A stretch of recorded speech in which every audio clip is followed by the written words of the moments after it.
In today's video, I'm going to teach you how to create and use sections in Microsoft Forms. Sections are a great way to organize your forms and make them more user-friendly, especially if you have a lot of questions. They can help guide your respondents through your form in a logical and structured way, making sure everyone gets the information they need without feeling overwhelmed. To start, you'll need to sign in to Microsoft Forms with your Microsoft 365 credentials or a Microsoft account.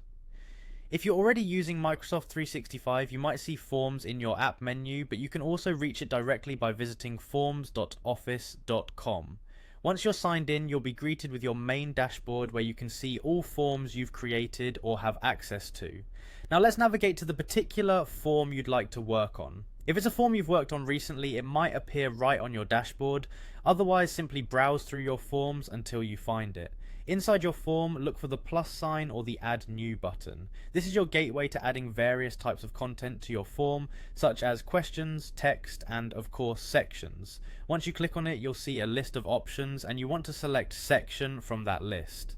Adding sections is as simple as clicking this option, which will split your form into parts, enabling you to organize questions thematically or by topic.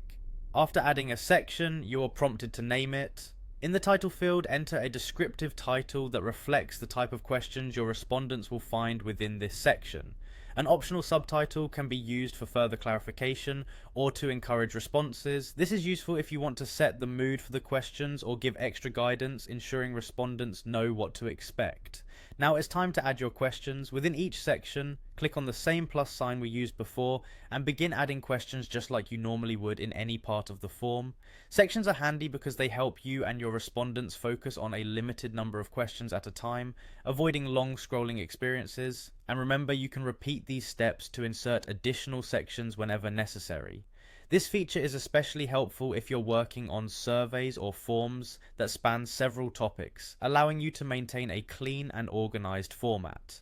That's it. You now have a beautifully structured form with organized sections, making it easier for your respondents to navigate through the content.